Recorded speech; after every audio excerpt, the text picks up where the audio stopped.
Let's meet our Play of the Night nominees, brought to you by the law offices of Blaine Berrio. Seth, take her away. Yeah, Westgate up against Assumption Tigers QB Jaqueline Allen. It was a very nice play. Fumbles the snap, makes up for it, though, with a whole bunch of jukes and shakes and moves. I mean, he could teach his own Zumba class, man. I mean, he was really good. Racing for the 50-yard gain. He's singing the song as he's running. Yeah, maybe. Back to Turlings for our second play, and this one has it all. I mean, Tyreek Gary pulls in the bad pitch. He reverses field. He breaks a tackle.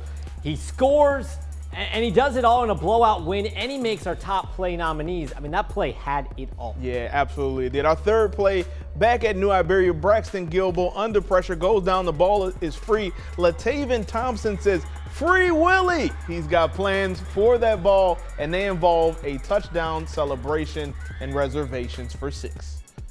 You can vote following the show at KATC.com. The voting ends, of course, Sunday night at 8 o'clock. Seth will name the winner, then Sunday night on Acadiana's News at 10 o'clock.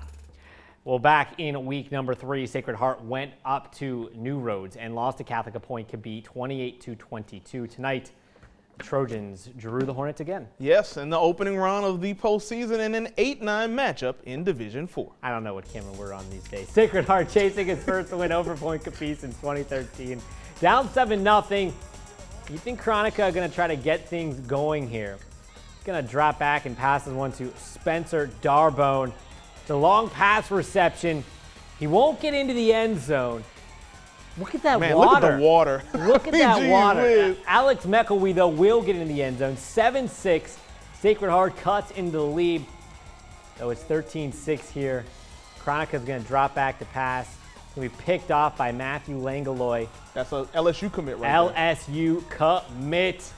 Pick 6. 20-6 lead as Point Capiz wins big, 42-6. Yeah, one more D4 game for the road. Opelousas Catholic at Southern Lab, third quarter. Southern Lab up 14-7. Kittens facing 3rd and long, and Angelo Izzard picks up the first on the ground as you see him go to the sideline and get about 15 yards there. Next play, Izzard is going to go deep and find a wide open Latrell Pruitt for the score. Kittens go up 20-7.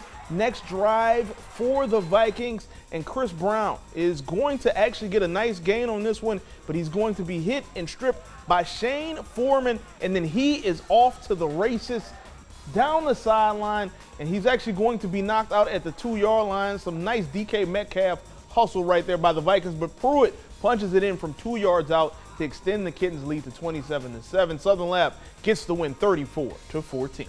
Some other scores from around the area. West St. John over North Central 43-0, and it's Riverside Academy beating St. Edmund 38-19.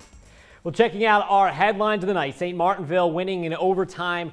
Lowerville stays perfect, and our 5A teams flex. Seth, I want to talk quickly about St. Martinville and Kaplan in that game.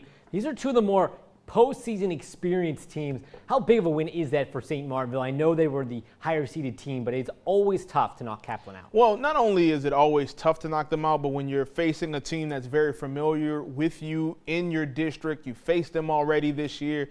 I mean, that just adds to it, you know, and that's why you see something so close. I mean, obviously Kaplan was a very worthy opponent and maybe having a little bit of a down year, but we know what Kaplan is capable of, and we know that Kaplan was capable. You get a win, maybe that spirals into another win, and then all of a sudden you find yourself in the semifinal weekend. So for St. Martinville to beat an opponent that is so familiar with them for the second time this year, a very nice win for the Tigers. We haven't talked enough about Lowerville, and part of that has to do with the fact that, you know, their big marquee game against AES was canceled. We haven't seen them for a few weeks. They were 6-0 heading into the postseason. They did exactly what an undefeated team should do. They blew their team out tonight. That's a talented team. Yeah, I mean, with that Lowerville AES game, we almost got too excited a couple weeks ago. We were like, man, that might be game of the week.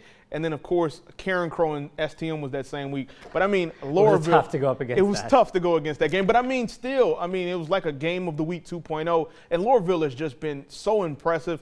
Just the arc that they've been on, you know. I mean, you think about Terry Martin. He got there, 2 years ago now? Yeah, like 2 weeks before the season. 2 weeks before the season. And you know, ever since then, ever since he's had an off season, I mean, they've just continually gone up and up, getting that first playoff win in a few years last year, and then now a number 3 seed in 2A. And then to be honest, I mean, they're a contender. You know, obviously when you have that high of a seed, but they have a chance. They have 16, 17 starters returning on that team, and they've just done nothing but produce. They lose guys. They lose a Zy Alexander, a Logan Gerard, and they still are able to produce and put up points and put up numbers. So, I mean, just a really impressive job by Lowerville. And real quickly, what a year in 5A, in a season where 2 of the big teams in that district didn't even play in District 3 5A. When you got a team like Barb not playing this season, you still find a way to have one of the strongest 5A districts in all of the state. 4 teams entered the playoffs tonight. 2 of them, of course, went head-to-head. You have 3 of those 4 coming through with wins. Seth, we only have a moment, but how important is tonight for teams like Lafayette and Nish? I mean, just think about where they were a couple years ago, and just think about where they are now, winning a first-round game for Lafayette, their first time winning since 2006. So, I mean, it's big, and it can only serve them well moving forward. Well, that'll do it here on this wet opener for the high school football playoffs. Next week, we will turn the page to the second round as we inch closer to the LHSA championship. For Brianna Aldridge, Seth Lewis, the entire KATC staff, I'm Andrew Clay. Thanks for watching.